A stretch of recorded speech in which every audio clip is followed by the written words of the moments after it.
City Talks with Reuben Abati. Hello, good afternoon, and welcome to another edition of your number one talk show, City Talks with Reuben Abati, on your number one lifestyle station, City 105.1 FM.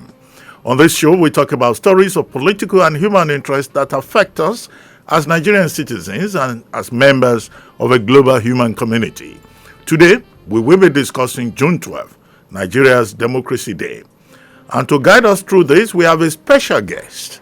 It is my pleasure to welcome to this program today Dr. Sam Amadi, lawyer, senior lecturer, academic, and an author. Dr. Sam Amadi is the former chairman of the Nigerian Electricity Regulatory Commission, NERC. He was a fellow at the Care Center for Human Rights Policy at the Harvard Kennedy School of Government. Until December 2010, Dr. Amadi held the position of special advisor to the President of the Senate of Nigeria. He has also been a director at the Center for Public Policy and Research here in Lagos, Nigeria, and also senior legal officer at the Human Rights Law Service in Nigeria. He's a member of the Nigerian Bar Association. He was a senior counsel at Gani Fayemi Chambers from 1993 to 1995, and an associate with Olisa Agbakoba and Associates from 1995. He holds a doctoral degree of law from Harvard, an LLB from the University of Calabar. Well, he also attended the Nigerian Law School. He graduated from the law school in 1993. He holds LLM from Harvard Law School 2001 and also an MPA, Masters in Public Administration, from Harvard University's Kennedy School of Government. That was in 2003. He was the lead consultant, strategic engagement with actors in the Southwest and Southeast regions, organized by the Partnership to Engage, Reform and Learn, a project of the UK Department for International Development. And that was October 2017. He has also served as chairman, Senate Technical Committee on Review of Competition and Consumer Protection Commission Bill, and chairman, Senate Technical Committee on Review of Transportation Sector Reform Bill. Currently, he is the head of the Department of Private and Property Law at Bayes University in Abuja. If you want to be part of this conversation, you can call us on 0700 1051 1051. You can also leave comments on WhatsApp 09099 64403, and on our social media accounts at City1051 on Zoom, Twitter, and Facebook. Well, Dr. Sam Amadi, thank you for joining us. Welcome to City Talks with Reuben Abati. And let me add, Happy Democracy Day to you and to all our listeners. You're welcome, thank you Dr. Amadi. Yes, thank you for joining me. Yes. Thank you. Quickly, today is Democracy Day. It used to be May 29, and this is the third year since President Muhammadu Buhari decided to move Democracy Day from May 29 to June 12. For the benefit of our listeners, how significant is this day, June 12, Democracy Day, within the context of history and how we have traveled from that June 12, 1993 to this moment? Well, thank you very much. I mean, first, to many Nigerians, especially those who were part of the struggle for revalidating the June 12 election, today, just like it was the first time the president announced it, will be a remarkable day. And of course, being a public holiday, that helps to underscore the importance of today. But primarily, this is maybe in a sense, it's a day of mourning, of regret, sort of, because in some kind of intuitive manner, the June 12 was a failure because the power of the people to determine their self-determination was truncated. So in most part of the world, we remember this kind of landmark days in the context of success, not of failure. Ironically, in Nigerian context, a great day, a day that symbolizes democracy, was actually a day that democracy was lost. So one could argue that is ironic that the most important day for democracy, which is today, is the day that we lost opportunity to build on a strong democracy platform. So that's one part of the irony. But on a positive side, the fact that the government has symbolized this day represents a victory of a sort for all those people who are part of trying to validate that election. And so for us, anytime we celebrate June 12th, it's a reminder of what didn't happen, but what could have happened. An election that a Muslim ticket got overwhelming support from all Nigerians, irrespective of ethnicity and religion. And a mandate, even though bettered in some contradiction by the military, but gave hope of social democracy taking roots in the country. So for us, it's a mixed bag, a regret, a promise, and an expectation. Well, very quickly, I mean, I would like you to talk about, the heroes and the villains of the process. You recall that in 1993, the annulment of that election by the Ibrahim Babangida regime resulted in about 6 years of struggle, of protest, and the military descending on the people so harshly that civil society then resolved that enough was enough, and that never again would military rule be allowed in Nigeria. But then there are some people who say, well, since then, it's not as if we have had democracy in the real sense. Where did we get it wrong? Well, let's start with the heroes. I think maybe the first hero is the posthumous hero, if you like, the Chief Emiko himself, who transformed, maybe inevitably or reluctantly, from a friend of status quo to somebody who tried to disrupt status quo. So first, he's a hero, and that's why he got the posthumous award, or the highest award reserved for president, and got the stadium in Abuja, a national monument symbolizing his great philanthropy on sports in Africa, across the world, being named after him. So he's the first in that sense. And of course, we remember the late Kudrat Abiola, the wife, who was very strong, standing for that mandate, and of course, got somewhat paid it with her life.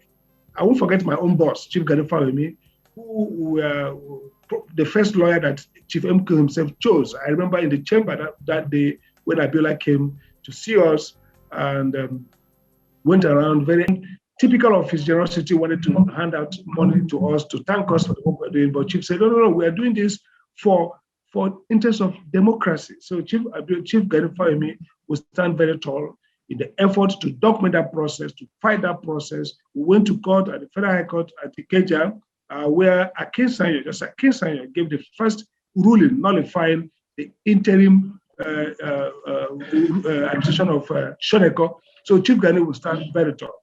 At the Labour side, Kokori, who was also his lawyer, who led the junior oil workers to the national strike that was betrayed, as it were, but came on strong. So we can talk about those. We can talk about civil society activists like Chimobane, Beck Orason Kuti, Colonel Omar, a lot of all those Nigerians who stood tall. Even some of our activists, Uchenna myself, Odion, and so on and so forth, all the activists in student union who were part of the struggle to help to validate. So those are heroes. There are also some national rulers, politicians who try to play some key role. We can't forget Komodo Ndubisi Kano, I think, who died a few days, 8 months ago. Very strong. Clearly, many of the politicians, but of course, there were villains, those who worked against the mandate. We can't forget the Pascal Bafwa, who was the alternative label that was used by IBB. Of course, we can't forget the IBB himself, who are not the result. Some of the lawyers who enabled that action, including Mrs. Basi Ipeme, who gave the notorious ruling, and then, of course, Arthur Zerebe, who led the Association for Better Nigeria, ABN, and among some of the judges and politicians who didn't support June 12th. And of course, the vice president of that mandate, who is now ensconced in Villa as an important person, and who got the December award, who got rewarded with an award with Abiola by President Buhari, himself, King Gibe, who betrayed that mandate. So depending on what history you're going to give, there are villains and heroes. But primarily, I think what we have seen with June 12 is that it looked like it was going to die, and now it's strong. But what we have not seen is proper documentation, the historical aspect of it, and the lessons for democracy. Even after June 12, is doubtful if we've got to become a democratic state. The international classification for Nigeria is a hybrid because of the authoritarian character. Today, we're dealing with whether Twitter will be censored, social media will be censored or not, kind of harking back to a certain mindset that created the June 12 crisis in the first place. The sense in which democratic resurgence and the will of the people and their expression threatens a status quo, threatens perception of law and order. And the excuse given for June 12 is that that election threatened some stakeholders who didn't feel comfortable that Abiola could be president. And so we are seeing that also be repeated in the sense in which we made some perception of ruling elites that speech, activism could be a problem for law and order.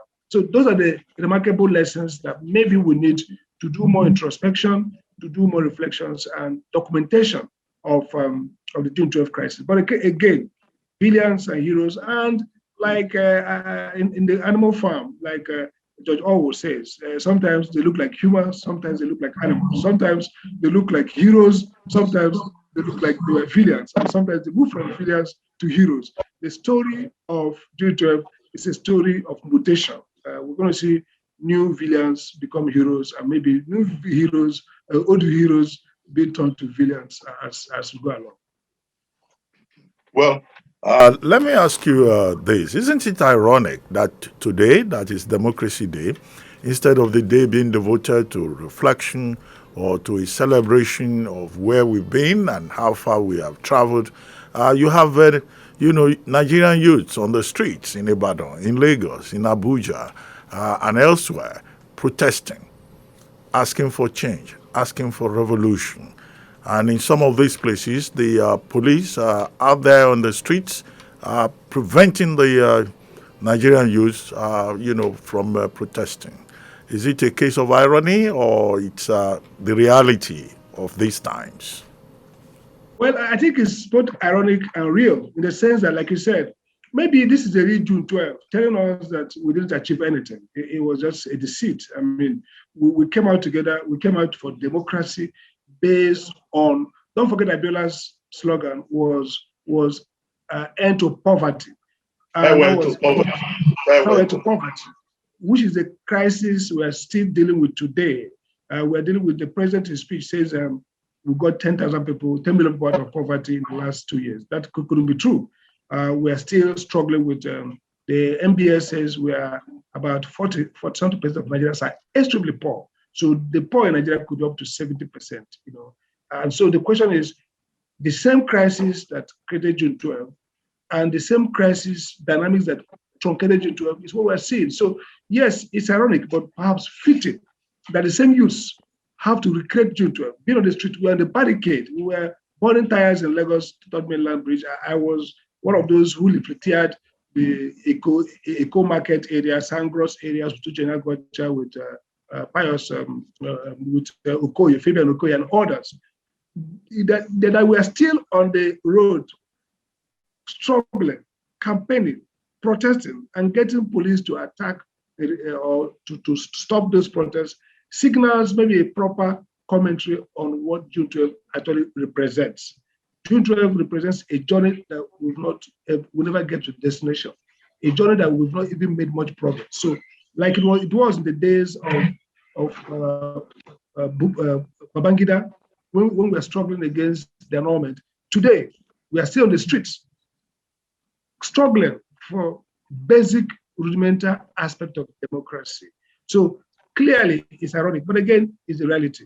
Being that we've not made much progress actually from June 12. And so a June 12 anniversary being heralded or marked by protests, maybe not in the same magnitude as what we saw on the actual June 12 in 1993, but again, in the same character, as a revulsion, as a tissue rejection of what some people may call authoritarian rulership, failed at both levels, state and local government, where we're not seeing the development of democracy. And the youths, again, the victims of bad governance were the same people who were at the bastion of pushing against the annulment and the undermining of democracy. So in either way, the Nigerian youths are the same people who are struggling to free the country, military rule in 1993, and now to free them from quasi-democracy that is not producing much value. So you can say, yes, it's ironic that instead of celebrating, instead of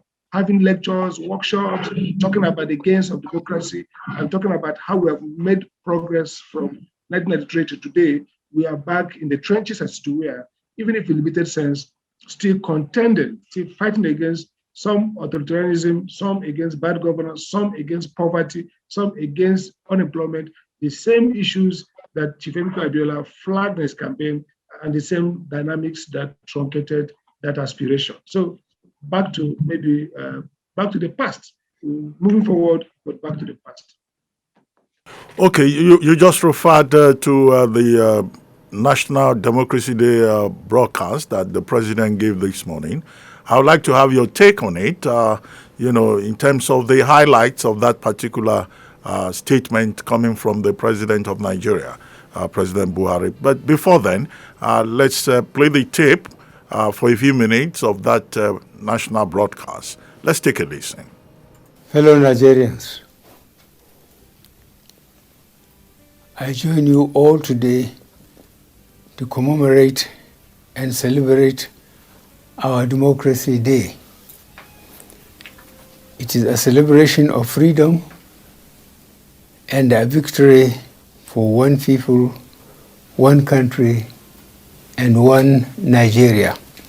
As with all democracies, we will always be going through improvement processes in our desire to reach the goal of a mature democracy, a strong, evolved, and integrated nation state to be reckoned with globally. In the last 2 years, we have witnessed and overcome a good number of testy challenges that would have destroyed other nations, especially relating to our collective security. The indefatigable can-do spirit of the Nigerian has sustained us and would keep pushing us to put these challenges behind us. Unfortunately, some of these challenges came in the shape of violent outrages, leading to loss of lives of many of our dear compatriots and the destruction of some of our infrastructure, including those devoted to improving our democratic processes. Once again, I want to render my sincere and heartfelt condolences to the families and friends of our gallant servicemen and women who lost their lives in the line of duty and as sacrifice to keep Nigeria safe. I extend the same condolence to the families and friends of our countrymen, women and children who are unfortunate victims of such senseless arsons, kidnappings, and murders. I also share the pains of families and direct victims of ransom seeking, kidnapped victims who went through unimaginable trauma in the course of their forced imprisonment.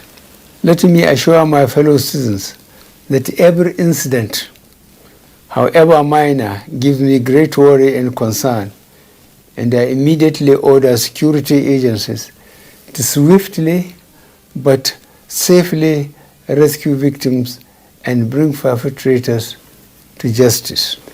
Fellow Nigerians, When you elected me as your president in 2015, you did so knowing that I will put an end to the growing insecurity, especially the insurgency in the Northeast.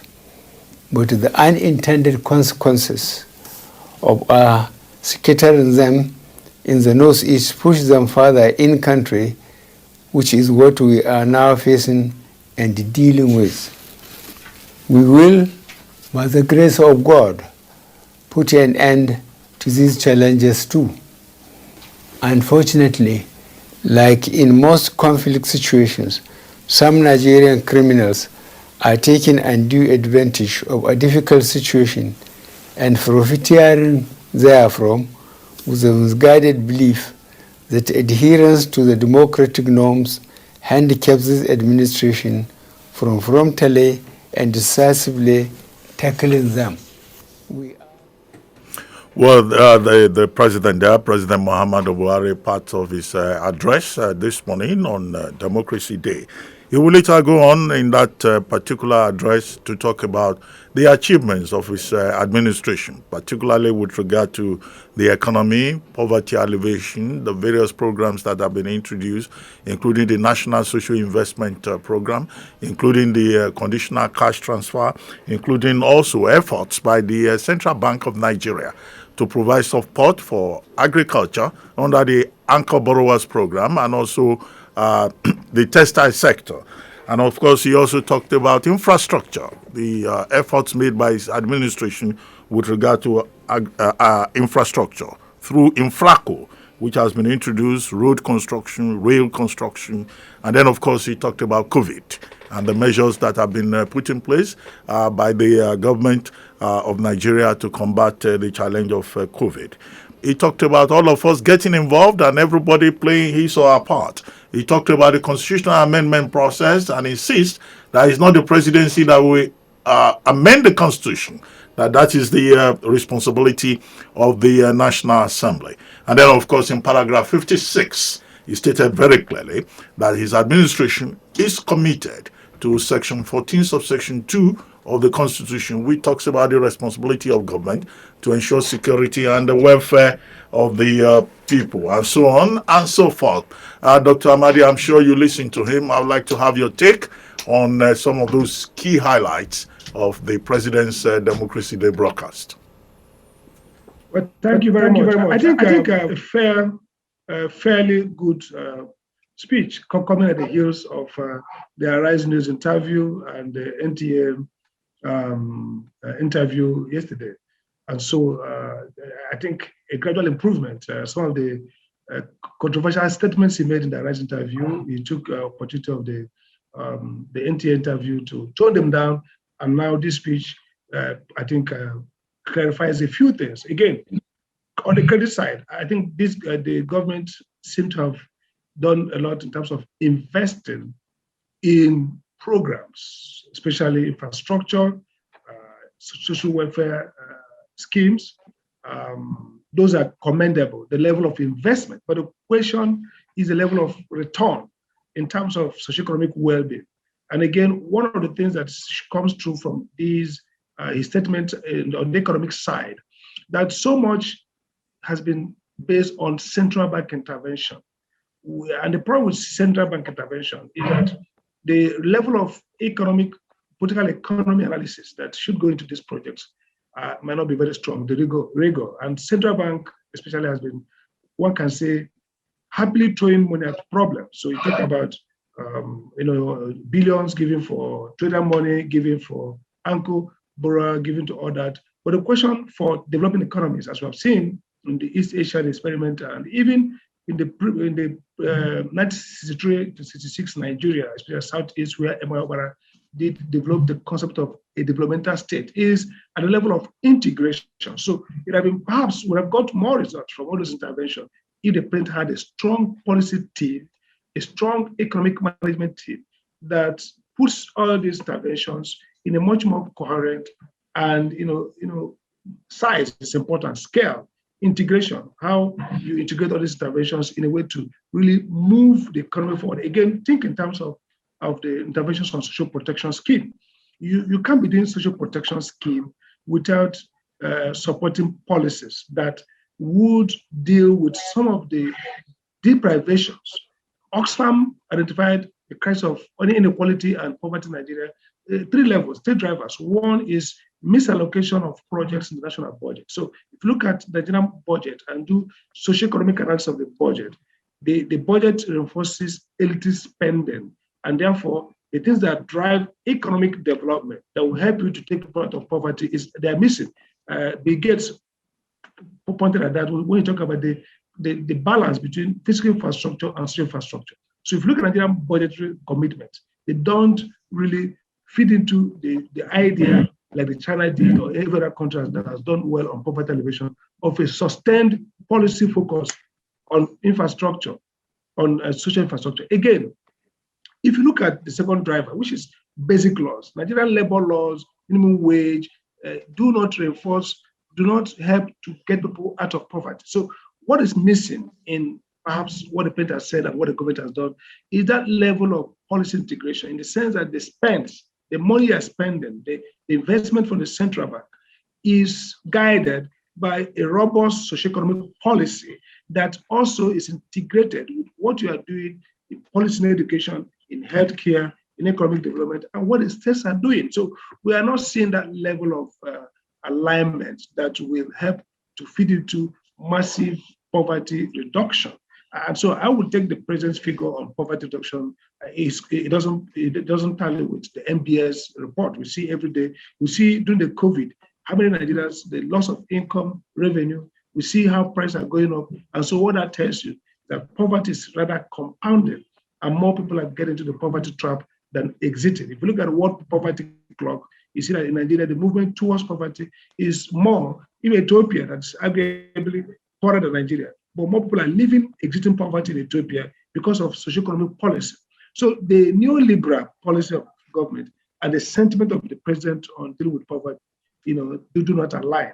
Again, if you look at this, the point raised about poverty, corruption, or what they're doing, still failure of proper diagnosis of the problem of corruption. And so we are hearing about government with less rigor at the level of executives, controlling some of the key ministries, investing in public procurement.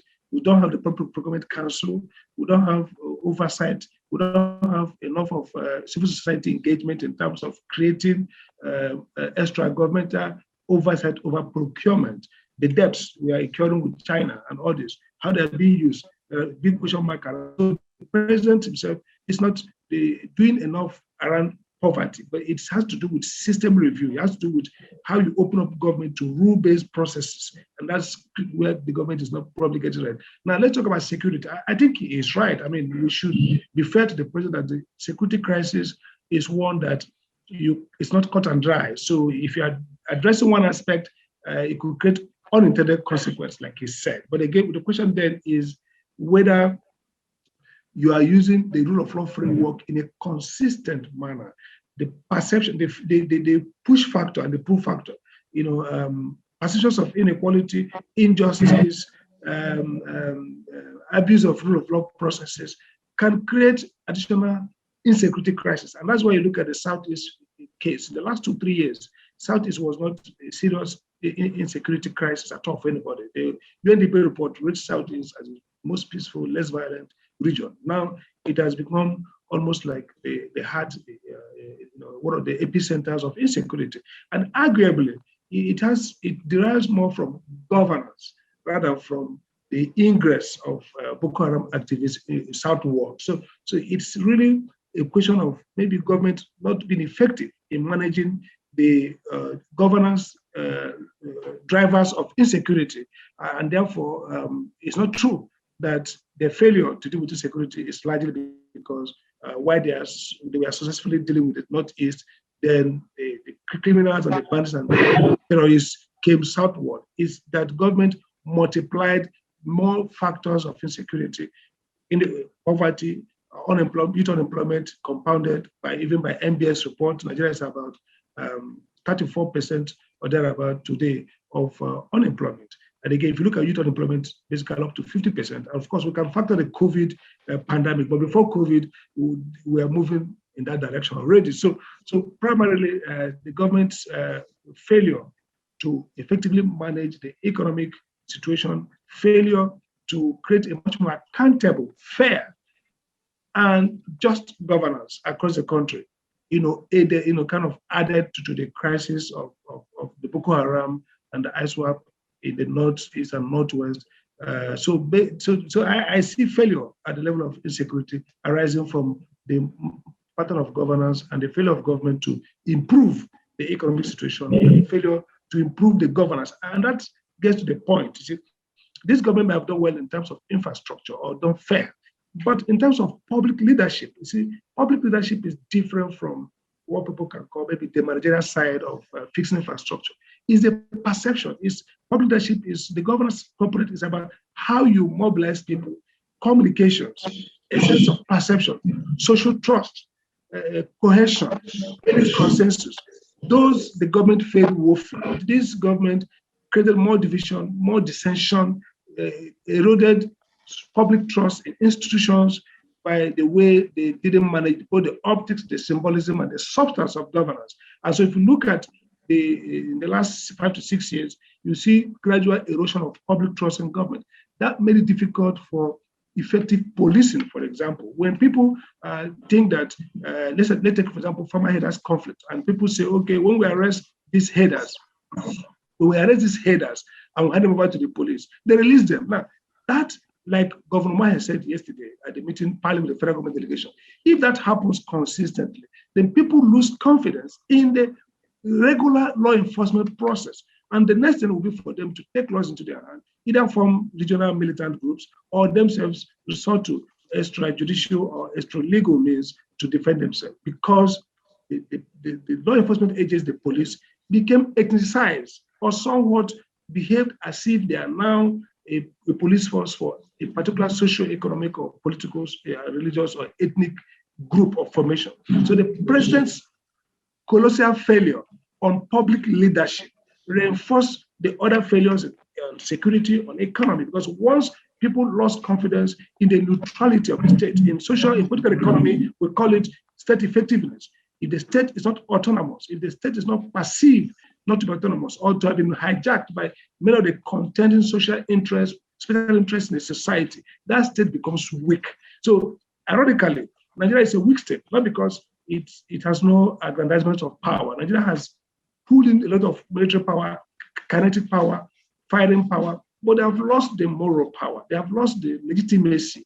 And that's really the biggest constraint to the effectiveness of this administration. So I would argue that, yes, the president gave a fair account of what they have done in terms of investment, expenditure, but the returns were absolutely poor, largely because the style of governance and the circles of governance detracted from effectiveness, undermined public trust, undermined legitimacy, and ultimately, illegitimacy leads to ineffectiveness. And that's what we saw the last 6 years. So that's my commentary on the press speech, that fair. And on democracy, really, which he talked at the beginning of his speech. Well, it's true that democracy is a work in progress, but in Nigeria, one can argue in the last 3 or 4 years, even from states, not even the federal government alone, there have been a continuous undermining of the bedrock of democracy, which is free speech, tolerance, even rule of law. Courts have given decisions, whether it's in Soware's case or other activists, and the federal government didn't comply. And we've seen laws coming in the pipeline and National Assembly, basically aimed at reducing, not enhancing, democratic accountability and democratic expression. So in democracy, the government has not improved democracy. The government has rather reduced or undermined democracy. And that shows in Nigeria's rating. If you look at the global rating on rule of law compliance, we are doing very badly. If you look at the Freedom House assessment criteria assessment, we are doing badly. If you look at the global index on intersecurity and policing 2020, Nigeria was the worst in Africa, and Namibia was number 1, and we're probably the worst in the world, or second to the worst in the world. So in all these indicators that relate to governance, and quality of public leadership, I think badly. Well, Dr. Amadi, I was going to ask you to comment also on the performance of the state, because oftentimes when we do this kind of review or assessment, we tend to focus more on the federal government. And, there are state actors at the state level that also have a responsibility to help push the frontier, strengthen, deepen the democratic process in Nigeria. But maybe we'll get back to that at some point in the course of this conversation. I think at this point, we'd like to take calls. And remember, if you want to be part of this conversation, you can call us on 0700-1051-1051 and on WhatsApp 09099164403 and on social media at City1051 on Zoom, Instagram, and Facebook. We will now take calls. Dr. Amadi is here. Please dial in to engage in the conversation. And please, when you do, tell us who you are and where you are calling from.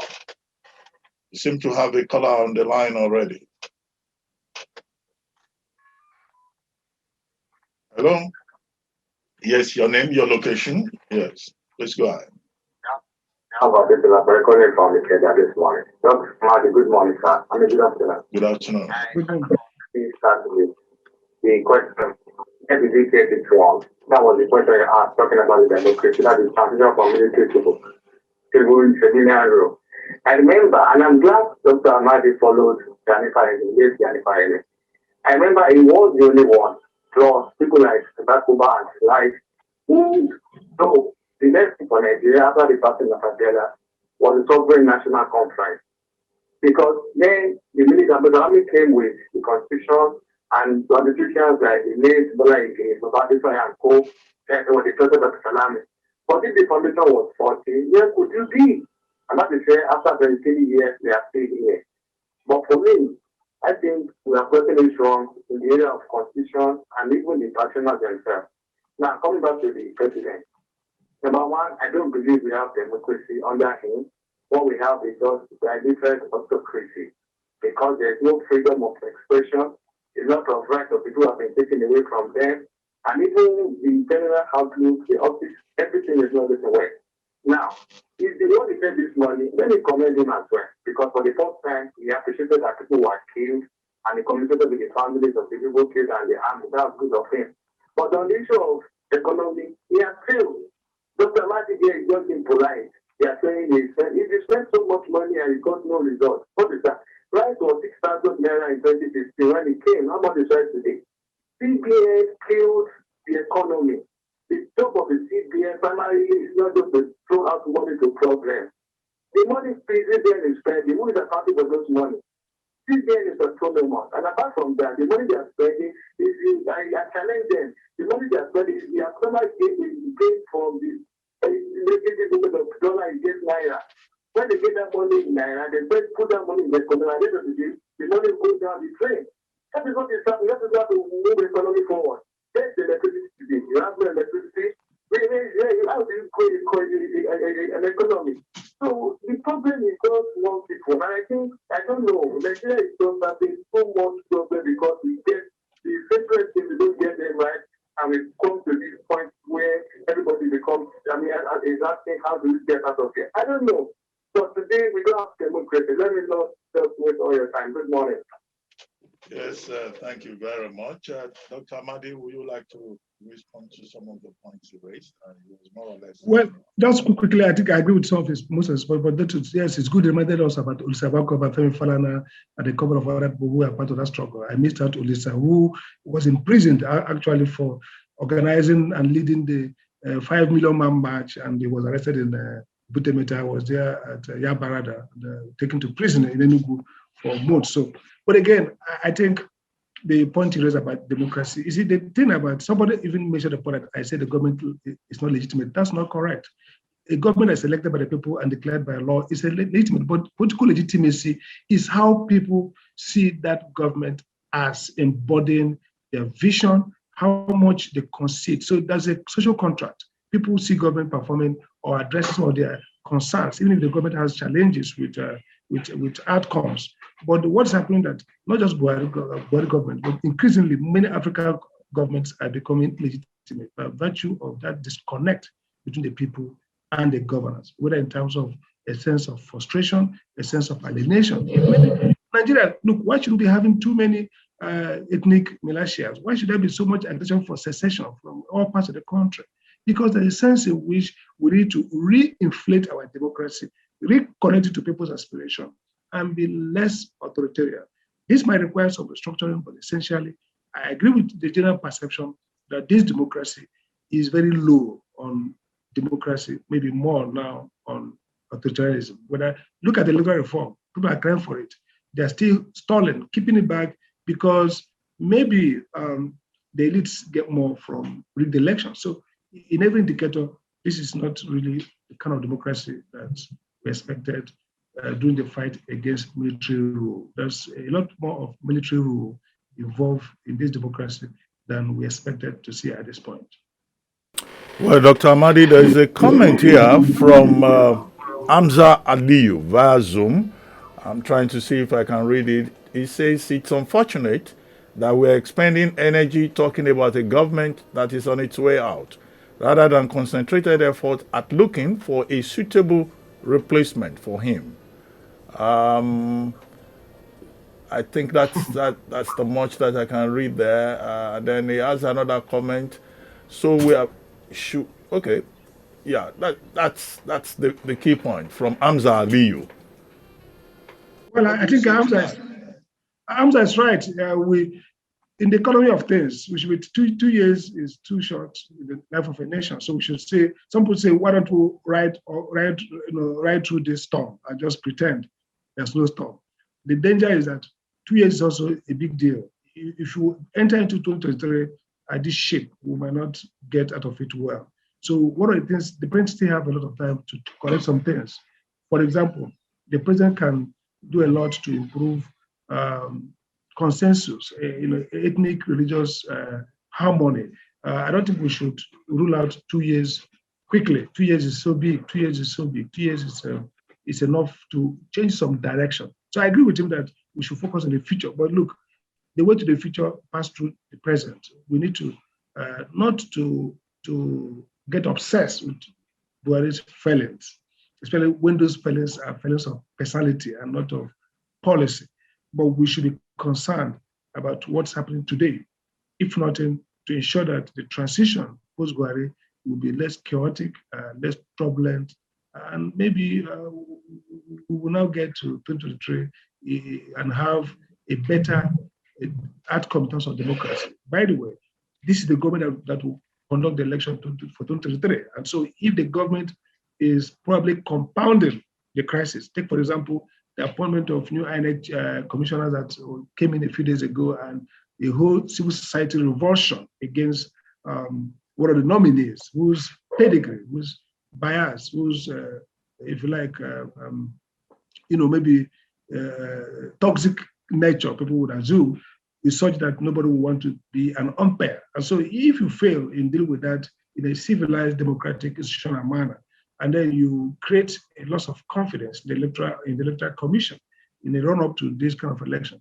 what do you expect in 2023? So yes, it looks sensible to say, cut the flag on Buhari, move forward, think about 2023. But the point is that it's what we have today that will give us the 2023. And so we need to invest in trying to manage and deal with some of the severe crises that we identified with the government, even while we don't get obsessed or over-obsessed with Buhari, knowing that after Buhari, there's still in Nigeria. So we'll keep an eye on the emerging landscape in 2023, but at the same time, keep our feet rooted in now, because if we don't deal with some of these crises now, 2023 might actually be, we won't even get there. The level of insecurity, the level of crisis, the level we've seen now is close to the close to the civil war level. And so we need to de-escalate, we need to do a lot to change the pattern of policy and leadership as much as we can without getting so tangled in the Buhari phobia or Buhari hatred or Buhari obsession. I agree. Well, there is another question for you. This one is from Fuluke Ademokun. She says, should we even measure the success of democracy in Nigeria by the activities of Buhari-led government only? Well, what? No. Well, go ahead. No, I think you raised a point about states, which is important. And I made a point that actually many indicators, the federal government is better than the states. I give you an example. no matter how much you talk about the Buhari administration, they are still implementing the basics of democracy in terms of separation of power. The National Assembly is there to make law. The president has not shut them down. They may defer to him excessively as they are doing, especially the leadership. That's their own self-inflicted injury. But the president largely allows the National Assembly to make laws. The National Assembly could reject some of his nominees if they have the strength. They can make laws to countermand him. They can veto him. They can even impeach him if they feel badly.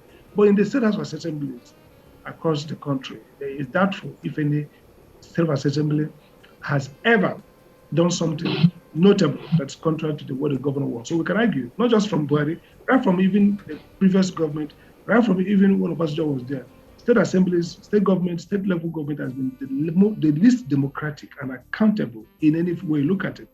Again, we're talking about infrastructure. The federal government has done fairly well, like I said, in spending money on infrastructure, even if we've not got the results that those expenditures deserve because of weak, incoherent policy framework. But at the state level, many of the states are doing nothing. Look at the state, for example, like Imo State, my own state, with the highest level of unemployment because of high level of school enrollment, university enrollment, and graduates.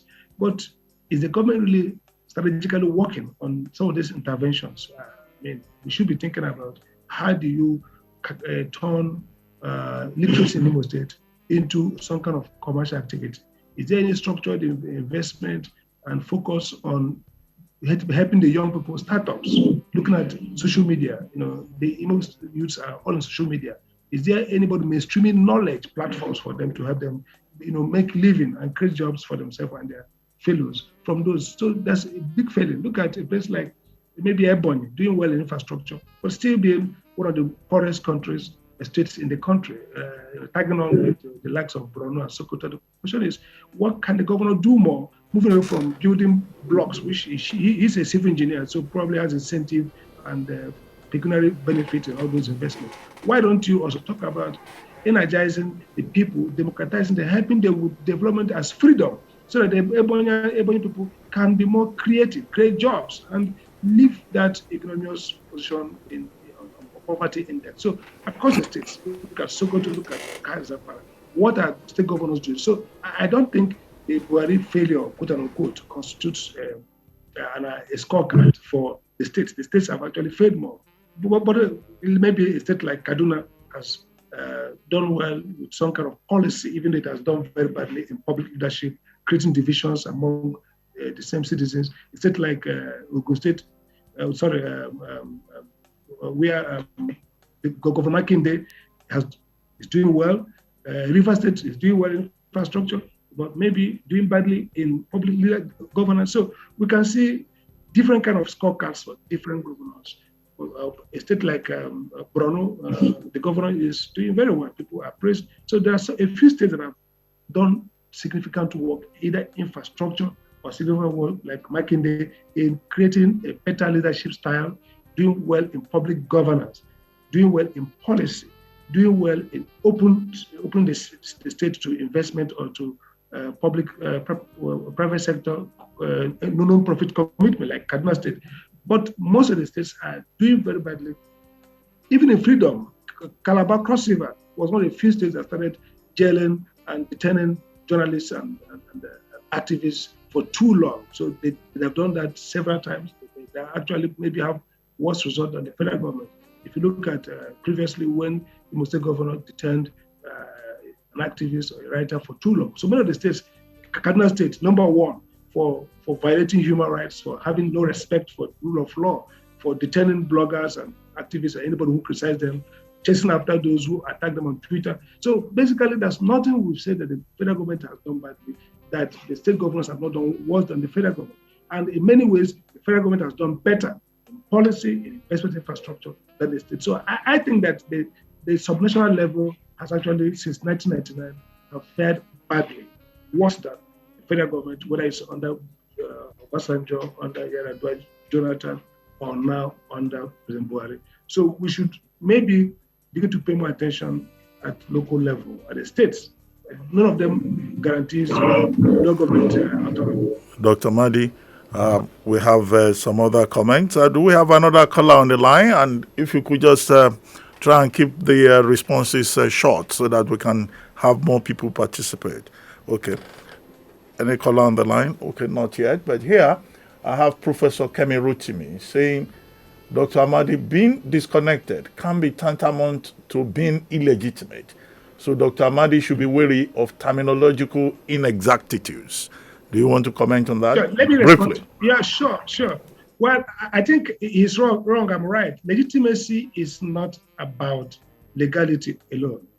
When we use legitimacy in terms of political economy, or even political theory, the idea is how do people perceive their government? So it's a range. No government is totally legitimate, but government gradually becomes illegitimate as people take away recognition for that government. So when I use the word legitimacy, I'm using the broad sense that the Nigerian state, not just Buhari, the Nigerian state is powerful, but increasingly becoming illegitimate. That's why we are struggling with ungoverned spaces. Look at the level of insecurity. People have just disconnected, but more than that, government is not visible, even as government is strong, powerful, or not effective. So I stick to my lexicon that we are seeing a gradual dwindling of legitimacy. I mean, if people are asking for secession, look at the Southwest. The strength, even arguably stronger than the Southeast. The demand for secession from Nigeria is stronger than indeed the South. Look at the Southeast. Look at the South-South. So the Nigerian state of the legitimacy systems of Nigerian state is arguable, and I think the border decision has aided legitimacy. Hello, Reuben Abati. Yes, good afternoon. Thank you for joining us. Dr. Amadi is here. Please go ahead. I just want to say this as passing a kind of, adding to the program. I start disagree with Dr. Amadi. An illegitimate government, in the real sense of it, is one not elected, that does not have authority. Yes, brutal power, naked force, military coup could be the reason they are there. But this government was legitimately elected. So you can't tell me by any means. Feelings don't measure government. Perception is not it. The fact that it was legally, elected makes it legitimate. So people can have their feelings or aversion towards it. So please, don't misinform the public. Thank you. Well, Dr. Amadi, another person there. I retort by saying that this government has 100% legal legitimacy, but dwindling political legitimacy. Okay, we have another caller on the line. Hello?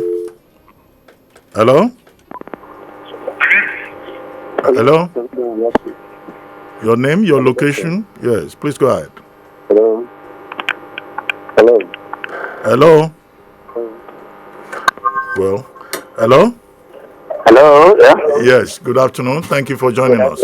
Yes. I'd like to make my comment. The earlier caller just talked about I heard a bit of the legitimization of the government, which is not a statement that is very correct. The other point I'd like to make is that people like Dr. Amadi, is it not the same Dr. Amadi of the former NERC? It's the same one. Yes. Good. You need to speak. There's no light. You need to speak about electricity. Has the government done are they doing the right thing from your own point of view compared to the time you were there? And now, are they doing the right thing or they are doing the wrong thing? Are we going to have electricity soon, or will we continue to go away from it, from the actions they have taken? And then finally, we need to also let citizens know that nation building is a very difficult, is a very strenuous effort. Has Nigeria paid the price for development? Have we done enough sacrifice for the nation we truly desire? That's the question I want to ask. Dr. Amadi, over to you.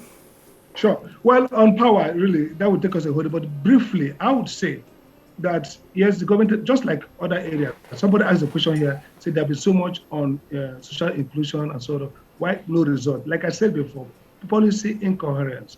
I have argued that maybe the government should bring back the Peter tax force model that President Jonathan had. I would argue that NEC is not as independent as we were before. I would argue that the quality of the Ministry of Power leadership is not as it was under Jonathan. I would also argue that maybe we've not improved a lot from where we stopped. When we privatized in 2013, 2 years after the government ended 2015. At that time, all the milestones were achieved in terms of the transition to a competitive market. I've not seen much added to it. By now, you see, reform is iterative. At the beginning, you make mistakes because it's eclectic. You are trying to create something. Now, after some time, people will look back and see where you made mistake and improve it. So I don't think there's been major improvement in terms of the quality of the policies, the quality of the regulations, and the quality of project management. I see some window of opportunity with the Siemens deal, with the new World Bank fund coming in. But I think the major challenge of this government is to be able to create a much more intelligent and coherent and strong policy team on power, not interventionists. And that goes for the social protection policy. Government has done a lot. That if you look at if they reel out all the federal money, the over 20, 30, 40 or so interventions. But the missing link has always been the political economy. Do you have a policy warehouse? Do you have the government shouldn't be run by central bank. The central bank is a supplement with monetary policy largely. The economic team should be the driver at the State House that they look at this policy and integrate each of them. And because these policies have to first proceed from a macro vision, a macro policy. This is what we want to do. Then you look at every bit and align them. You look at your labor policy. It can't be dealing with poverty alleviation at the same time you are getting policies that take people away from mainstreaming. Instead of mainstreaming them in service delivery, it takes them out of service delivery. You cannot have a policy that wants to drive down poverty and you are looking at exclusions or laws that allow people to be at the fringe instead of coming to, and then you allow budgets that allow more products or more projects that minister to executive privilege and less on economic development. So the missing big link for me is policy rigor, having a strong policy team, design policy, and then give CBN and different agencies what they should do. The central bank should not be a conventional economic policy driver for a government. That's supposed to be the vice president, as we are told, but we're not feeling that level of coherence, that level of integration, and that level of project implementation in a holistic sense to produce the results. And that is felt in power as is felt in other economic aspects of governance. Well, Dr. Amadi, we have just about 2 minutes to go, but let's take this one more call, and that will be the last intervention. Hello, Doctor. Yes, good afternoon. Dr. Abati. Yes, good afternoon. I can hear you. Please go ahead. Hello. Hello? Can you hear me clearly, sir? Yes, please go ahead. Okay, I can't hear you, but I do hope you can hear me. Yes. Please, the context in which your guest used the concept of legitimacy is quite appropriate, okay? I want to let you know that sometimes this concept are very polysemous. By polysemous, I mean they have more than one meaning and could mean different things within different contexts. So I guess he's talking about the public acceptance. And I want to let you know that legitimacy is not only conferred during political electioneering. At every given point in time, when people get to assess the performance of government, they get to confer legitimacy by public opinion. That is why you journalists are there to help us gauge the public opinion per time. So you will agree with me that as we speak now, the approval rating of the incumbent administration has declined drastically. It therefore means, by extension, that the legitimacy of the government has dwindled over time. And this is further worsened by the internal contradictions ongoing in the country today, from insecurity to poor economic management, and all the anomalies governing the country as we speak. And one of the things your guest said that caught my attention is the governance style of this administration, which is largely what has led to the unrest in the Southeast. I agree with him because I am a political scientist and I also know about the concept of distributive equity. Distributive equity in that, or distributive justice. So when you, as a president, lean more towards a particular section of the country to the detriment or utter neglect of the other part of the country, you get to create this feeling of inequity within the system, and those who feel shortchanged will begin to perhaps, revolt in a certain way. That is why I've always believed that the issue in the Southeast is not an outright insecurity issue or some radical elements wanting to destabilize the country. No, this was a poorly managed, governance, a governance approach, that made some certain, that did not incorporate, that did not make for political inclusiveness, did not incorporate all the sections of the country into the mainstream of governance.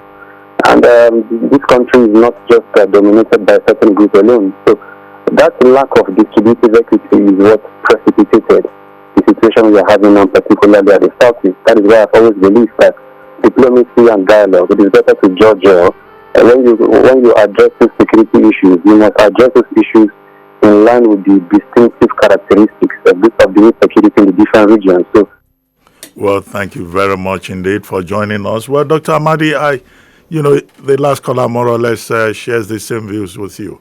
So, well, on that note, I'd like to thank you very much, Dr. Sam Amadi, for taking time out to discuss all these issues that we've been talking about on Democracy Day, June 12. Our hope is that Nigeria would remain united. And I also like to thank all our callers and those who reach out to us on Zoom, Instagram, and Facebook. Remember, the conversation does not end here. You can reach out to me on my social media account at Abati1990 on Instagram and at City1051 on all social media platforms. And for those of you who tuned in late, no need to worry.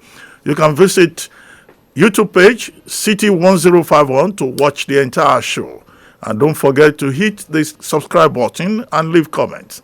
And don't forget also to tune in next week at noon for another exciting edition of City Talks with Reuben Abati. My name is Reuben Abati. The show was produced by Adedoja Allen, Abiodun Odunton, Ayodamola Oludara, Bello Hakim, and Oluwaseun Adetitun. Have a great weekend, and please join us again next Saturday. Bye for now. City Talks with Reuben Abati.